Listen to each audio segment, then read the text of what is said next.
today we have 9 degrees in Annandale, Silver Spring coming in at 12, Laurel coming in at 7 degrees right now. And it's meeting my buddy Brent here in a couple minutes to do some lake largemouth and crappie fishing. We've had some pretty brutal weather this week.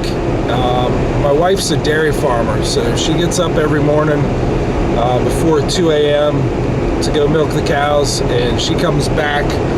She's usually back in the house about 5 a.m., about the time I'm heading out to go fishing. And that is typically right before it gets light again. It's the coldest part of the day, coldest part of the entire 24 hours. And I asked her when she got in this morning, hey, what was it?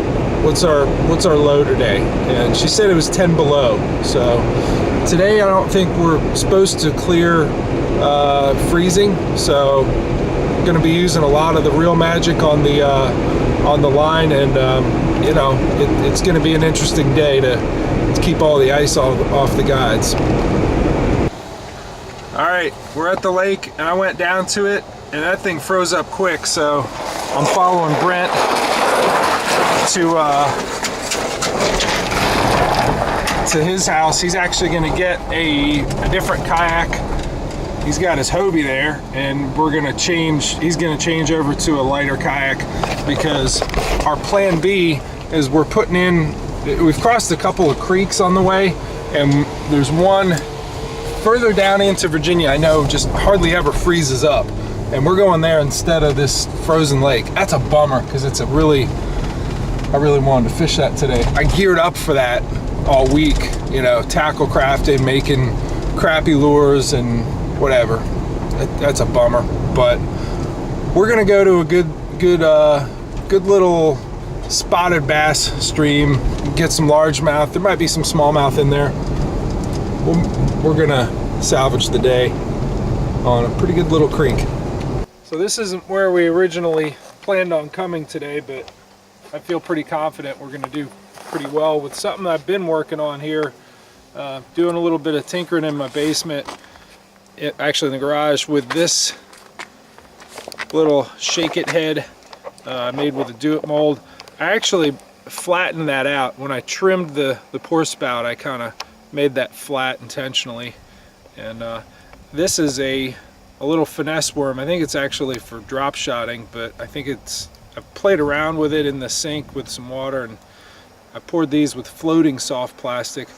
I'll just go ahead and screw that on there, give it a shot. I actually had to use instead of the regular post that they call for with this mold, I had to use the small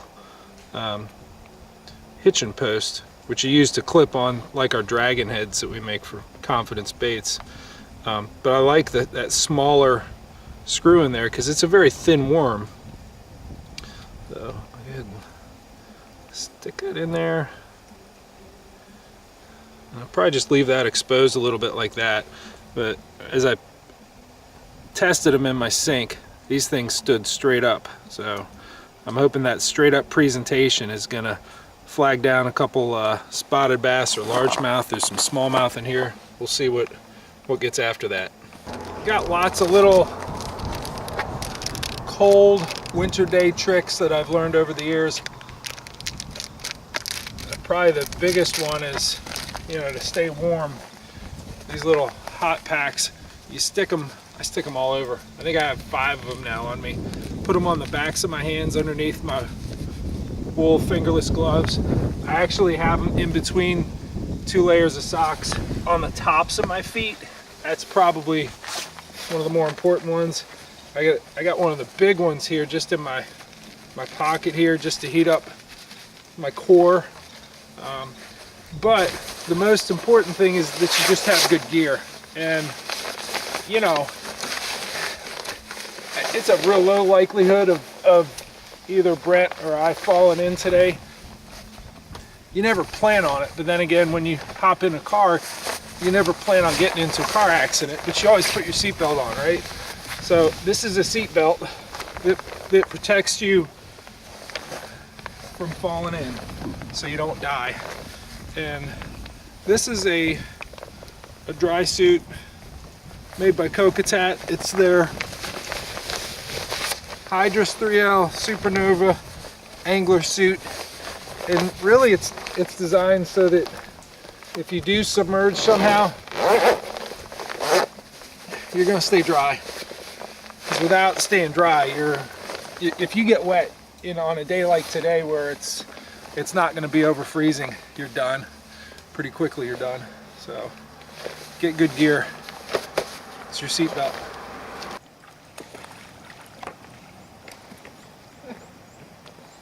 There's a lot of these little largies in here.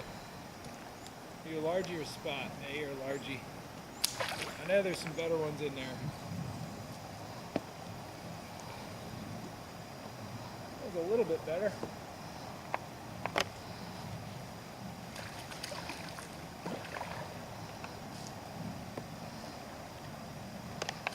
Really clear water, which you always, do want a slight profile in clear water like that. I think we could also drop shot with this worm. It'd be a good just off the bottom presentation, but for now they're picking it up off the bottom, which is good. Just picked up this nice winter largemouth. Got it on a 1/4 ounce dragon head with a dark brown bird. Threw my bird basically 10 feet directly off the side of my boat here. There's a little calm eddy that's probably no more than 3 feet wide from the shore out to this tree that's overhanging.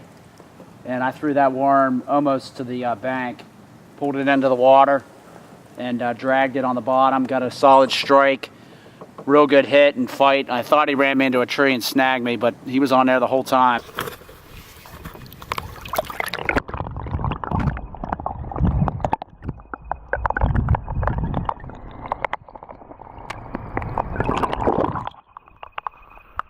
Sweet.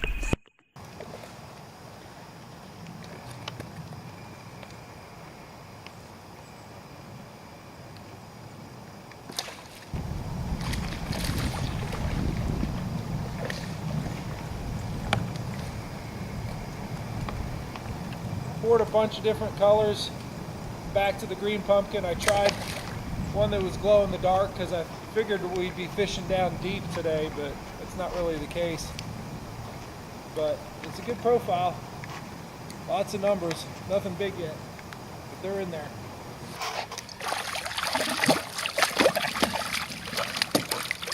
One of the reasons I chose this particular mold is because of all the ribs that it has on this worm.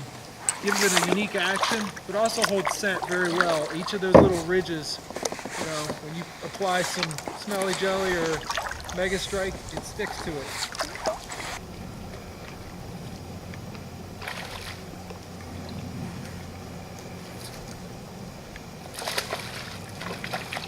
He's a better one. I could actually look down and see the wood he was hanging on. This is the bank that's receiving all the sunlight, which does help. I mean, not as much as the fact that we're in a spring-influenced area, but it doesn't change the fact that you really gotta fish. Fish the cover that you see. And what I saw was the remnants of one of these, like this stump sticking out here, a big tree that had fallen in, and I threw it in the eddy right behind it. So. He's a nice chunker. Nice chunker on a day where we're just barely over 32 degrees air temp on that finesse worm and shaky head. The rod I chose to use for this setup is actually the same one I use in the summer for nose hooking 3-inch Senkos. It's a medium light, fast action. I got the braid on there. Although I did bring one that is all fluoro. We've actually gotten above 32 degrees because it stopped icing up, so I put that one away in favor of the more sensitive braid.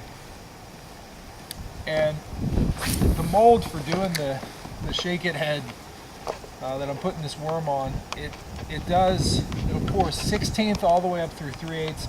I'm finding that I'm really liking the 1/8, but it was, the one that I had trimmed to give it that flat side so it would stand up. And so I'm somewhere between a 16th and an 8th, and I'm putting them in these eddies, and they're really drifting around a good bit. You know, the current will billow into there, and even with this, you know, real light braid, it'll push on that line and lift it up off the bottom. So it's just kind of floating around a good bit. I mean, I am getting bottom contact, and that's when they're picking it up. But you really got to watch your line to see when you have a pickup. That line will hop, and the bright, you know, yellow braided line helps you with that. The other reason to go as light as you can is this right here. I'm snagged, and now I'm unsnagged. I get my rod tip up high, and I give it a couple pops, and it's off. Whereas if I were, you know, up at a quarter, well, I'd be paddling up there to get it back.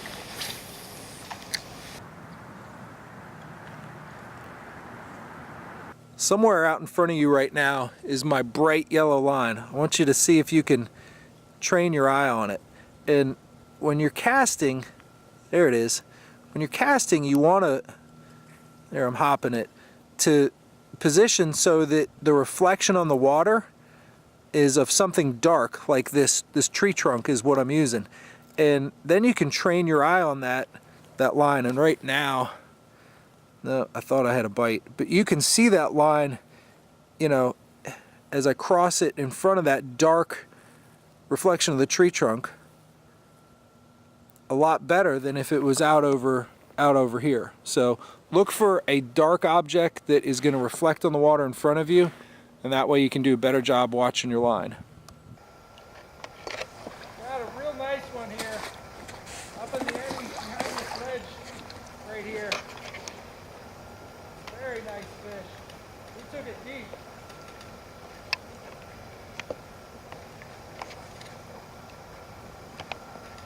Oh yeah. That's a good one right there. That's a 4-pound fish plus. That's a nice one right there. He's just over, he's 20 1/4 inches. I'm gonna get a weight on him here in a second. We're up at the top of this eddy. You know, we have a nice winter pool below us where we've been catching a lot of these little fish, but a fish that big has to eat a lot. And this was definitely, I mean, this isn't currentless water. There's a lot of current swirling around in there. And a fish that big does have to eat a lot in winter. Look how deep he took that tiny little worm. Dude had to eat. I'm gonna pop this out. And just such a good sticky little hook. Yep. And I'm sure that floating straight up, tail up presentation really got his attention. So sticky hook, nice action on the bait, big fish. Let me get a weight on him. All right, nice 4-pound, 7-ounce, 20 1/4 inch largemouth on a day where we're scarcely over freezing. That's because of spring influence. So we'll go ahead and let this fat fish go. Nice big one.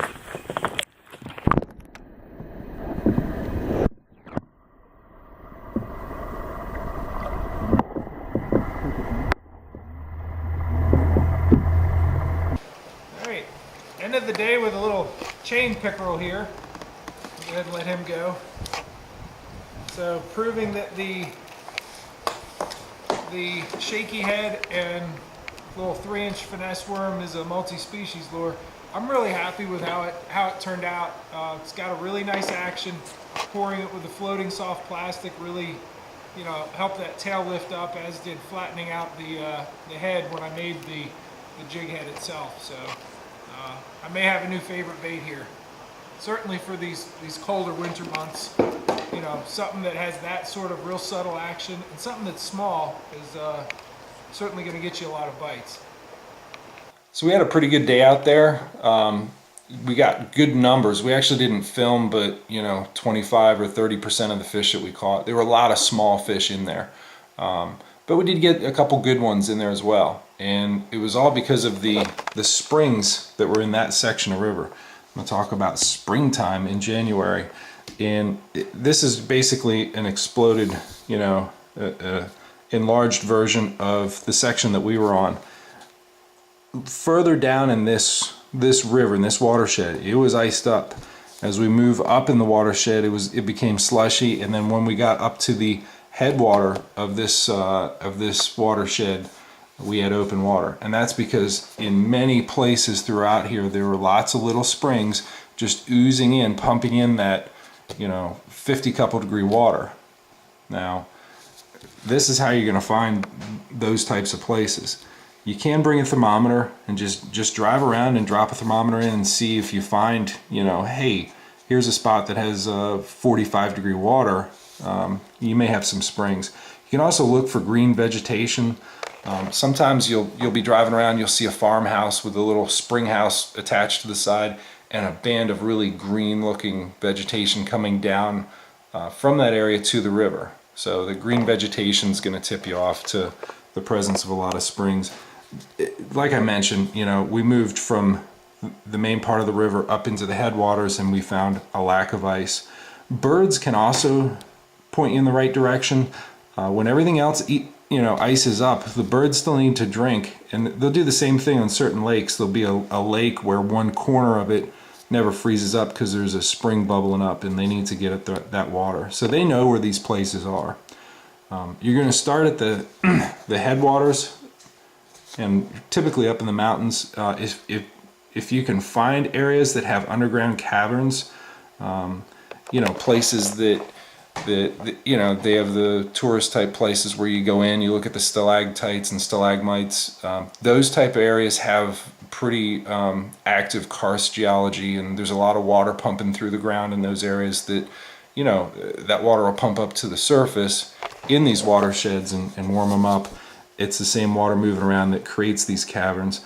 Also, if you found an area that has year-round trout, a lot of fisheries managers they'll stock trout anywhere, but if they're all dead or caught by middle of July, those aren't really year-round trout fisheries. The ones I'm talking about are the ones that can have holdovers because they have that cool water in the middle of summer that the fish those trout who really need the cooler water to survive with their requirements for dissolved oxygen. Those are going to be your areas where you're gonna have the springs. It's also nice because you can get some really big bass out of there because the bass will eat some of those smaller trout. So here's the exploded, the enlarged section of where Brent and I fished yesterday, and we'll start with where Brent got his first one. He got a nice one right off the bat on the Confidence Baits bird. And it was in this area that was, I think the deepest part of it was like 7 or 8 feet. I got a bunch of them on the opposite bank. And this was only a cast across. So this is pretty small water we were fishing. What I think this area had to offer was this tiny little creek that was kicking off to the side. And I don't even think it flows with much water. I think it's just, you have a little bit of a ledge system here. And I think when there's a lot of water coming down, a flood situation, all these fish can tuck up into this high water refuge of that little creek. We went through a section where there's a lot of 2 to 4 foot deep water. There wasn't much there, and it was pretty swift current. Then we got into an area, I dropped my anchor, and I estimated it was around 15 feet deep. And I got a lot of smaller fish. I did get one nice one on this steep bank that had laydowns in wood. So that was a good spot. And then moving up to the top of it, which is where I got that real nice one, the 20 1/4, 4.5 pounder. He was at the eddy. There was a little bit of a ridge here and a little bit of ledge rock sticking out, and he was in the eddy right up at the top. So he was in a very aggressive place. I mean, he was pushed up to the top of an area that he can run back and forth, and he was certainly looking for something to eat. Beyond that, there was a lot of shallow, fast current. So this area, these spots, these would be winter holes even if there was no spring influence in the area. It's just that if those springs weren't there, they would have been harder to catch because their metabolism wouldn't have been cranked up quite like what it was. I didn't bring a thermometer. I probably should have yesterday, but it was, I'm going to estimate we were probably in the mid 40s, whereas the other rivers were locked up in ice. So springs do a number of things. They really elevate the water temperature in a region. It's not like you're gonna go find that one spring and fish right out in front of it, and that's where all the fish are going to be drawn to. That's not really how it works. They go to where they need to be, you know, for the right structure for a winter, you know, wintering area. But they do, that water temperature does increase the metabolism of the fish, and therefore their need to eat, you know, all winter long. It extends their growing season, just makes a more vibrant fishery, even if it's a really small piece of water like the one we were on. So take these tips and go out and find some spring influenced section of river near you.